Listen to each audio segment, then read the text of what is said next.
So my name is Will Smart. I'm a proud Penn State alum.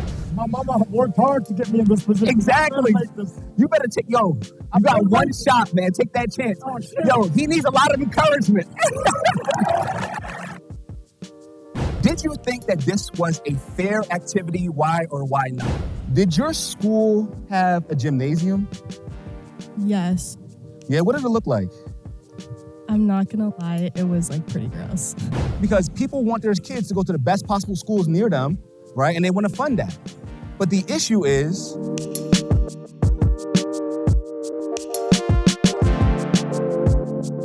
I had 3 volunteers come up, right?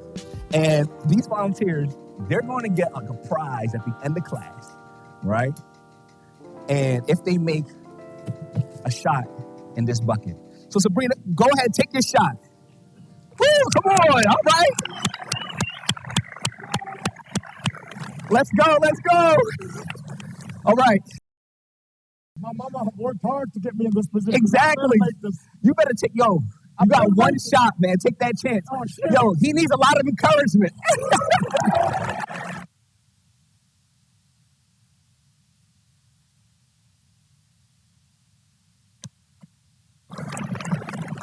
All right. But Mike, go up the stairs a little bit. Go up the stairs. Go up. Go up until I say stop. All the way up. More. Stop. Mike. All right, you can stop. All right, so Mike is going to need a lot of y'all help if he's going to make the shot. Here's the thing about Mike. The reason I like Mike is he played basketball. We're trying to be like Mike. Go ahead, Mike. Cheer him on. Let's see if he can make the shot. I hope he doesn't make this. Oh. Sorry, Mike. All right, y'all can go back to your original seats, man. Give them a round of applause. Thanks so much for coming down and doing this activity, man. Did you think that this was a fair activity? Why or why not? It wasn't fair. It wasn't fair? Why do you think it wasn't fair? Well, people are shooting their shots from different distances. Different instances? Did anyone think it was fair? I think it was kind of fair because he played basketball before. I'm guessing they don't have this similar experience. Right, okay. So it's fair because he played basketball before. Excellent. The purpose of this activity is to kind of show that, like, look, this was a silly game where people are winning points, right? But here's the thing. This game actually represents our education system, right? Sabrina, who was in the front, did he have an easy time making that shot? It was easy, right? So she represents the people at the very front, at the very high class that have all the resources that they need.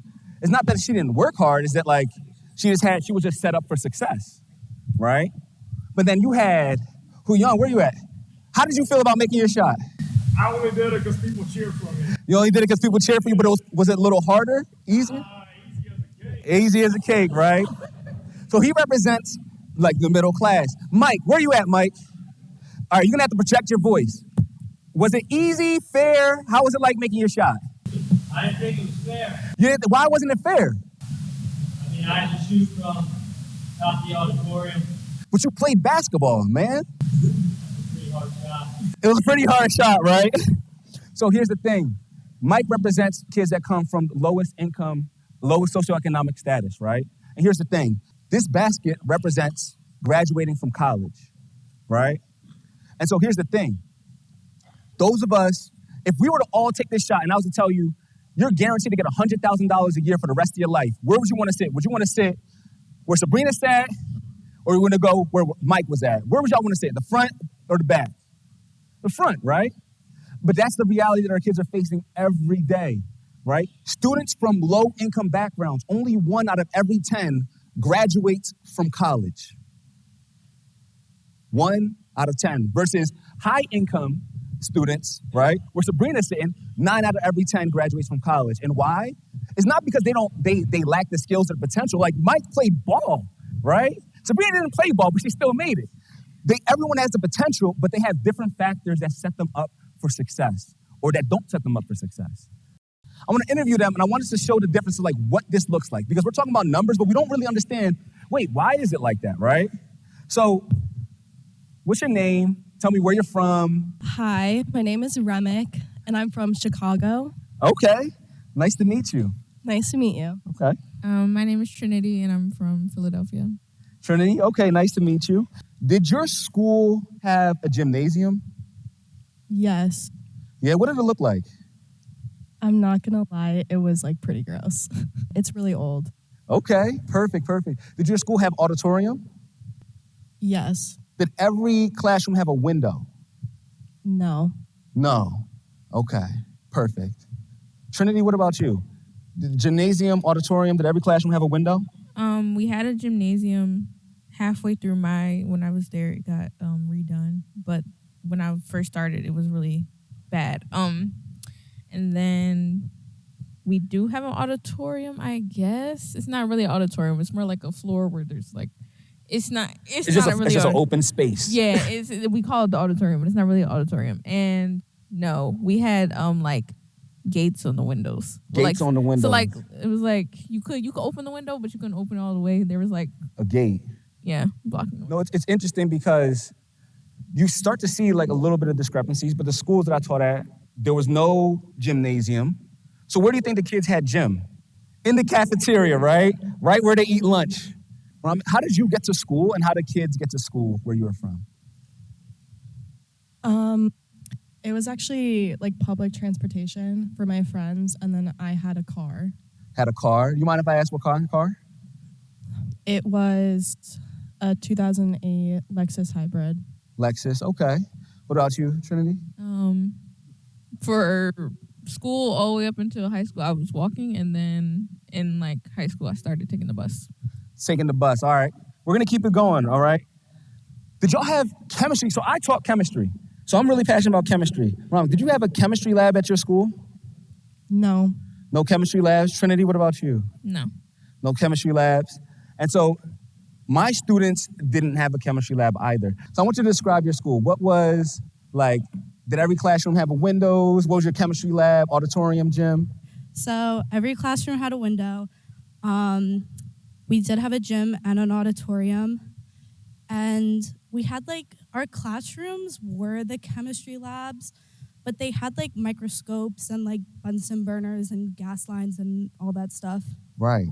So here's the thing I just want to put in perspective, right? So let's say someone coming from the school that I taught at, or even like their schools, wants to be a chemist, right? But their labs, like their chemistry program just doesn't have labs. Like when I was teaching, most of our labs we had to do was on YouTube, right? Because our school just could not afford to get microscopes and chemicals, like to really illuminate chemistry. Last thing I'm gonna ask, what about sports? Did your school have sports? What kind of sports did it have? They had sports, but my school was very academic based, so our sports were not good. Sports were not good, but y'all had sports, okay. They existed. Okay, what about you, Trinity? We were very much the opposite. Our school was it wasn't heavily based on sports, but a lot of kids went there just to fulfill their sports dreams. Okay, perfect. And what about you, Rami? It was like a mix. Some sports were really good and some sports were really bad. Perfect. The reason I'm talking about the differences in schools is because a lot of the schools are funded by local property taxes. You see only 4% is federal taxes, 38% is state, but most of it is local property taxes. And that makes sense, right? Because people want their kids to go to the best possible schools near them, right? And they want to fund that. But the issue is, in our highest income communities, they have the highest funding for schools. In our lowest income communities, there's not that much funding for their schools. And this right here is the root of a lot of the educational inequality that we see between high income and low income earners, right? Here's another thing. The SAT, right, is basically the gatekeep, like the gateway to college. So look, here's the thing. When it comes to like SAT funding, right, does your school have an SAT prep program? I don't think so. I think everyone did theirs privately. Privately, and how much did it cost, if you don't mind me asking? Mine was $400. $400 for the entire class? All right, what about you? No. Did you take any SAT tutoring prep? Nope. And what about you? No to both questions. Just wow. right? So we're already starting to see these differences, right? So here's the thing. On the last class that you had, we were talking about systemic factors and choice versus chance, right? Here's the thing. A lot of people are saying, yo, if I just work hard and do well, I'll end up where I need to be. If that is so true, like this is what we're seeing. The average SAT scores by family income, right? So you see that like at every level of income, their SAT score, right? People that make below 20,000, they're in the low 400s. People that make over 200 plus, they're all the way up to nearly the 600s, almost a perfect score on the SAT.